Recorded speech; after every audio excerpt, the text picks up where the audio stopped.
lorsqu'on attaque, il y a 2 ans, la résidence du chef de l'État. On s'est jamais demandé qui étaient ces gens là-bas, où est-ce qu'ils ont trouvé des armes, tout ça. Vous avez suivi qu'il y a eu, aujourd'hui, je vous donne l'exemple, nous sommes en train de combattre les ADF Nalou.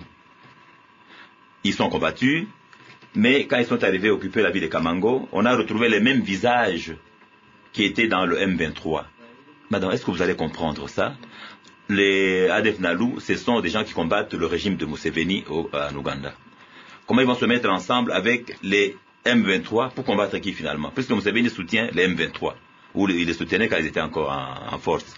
Donc vous sentez là qu'il y a quelque chose, et quand on fait des analyses, il faut aller en profondeur. Il ne faut pas vous limiter au niveau des analyses discursives, des discours des gens quand ils parlent et tout ça. J'ai dit quelque chose de très important ici, très important plutôt.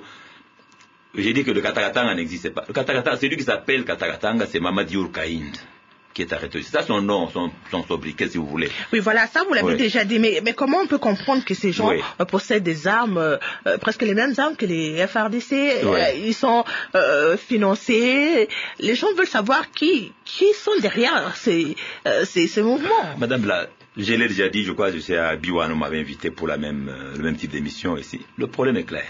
Et il faut que nous, en tant qu'élus du peuple, nous puissions le dire. Notre armée, telle qu'elle est là aujourd'hui, c'est une armée que j'appelle une armée implosive. C'est-à-dire quelque chose qui est implosif, c'est-à-dire qui est constitué, mais avec des trous à l'intérieur.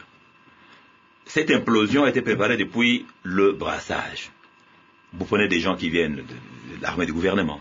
Il y en a qui viennent de RCD, il y en a qui sont venus de MLC, il y en a qui sont venus de plusieurs partis et tout ça. On constitue une armée, mais nous avons été piégés dès le départ.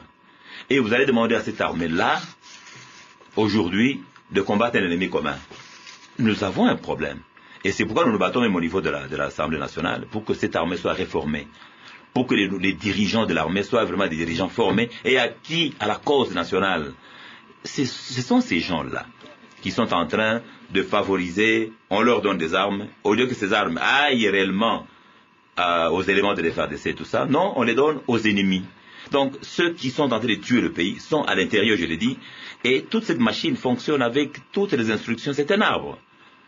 Qui fonctionne avec des instructions, des gens qui sont à Kinshasa, qui sont même dans le gouvernement et tout ça.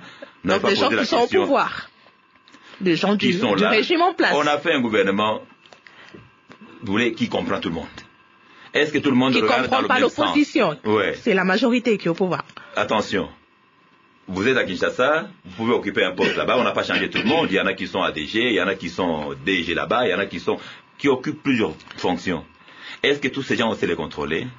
Quel est l'objectif qu'ils se sont fixés, eux? Voilà le problème. Moi, je crois qu'il y a un problème de reformer l'armée. Je ne peux pas vous dire, moi je suis membre de la commission défense et sécurité.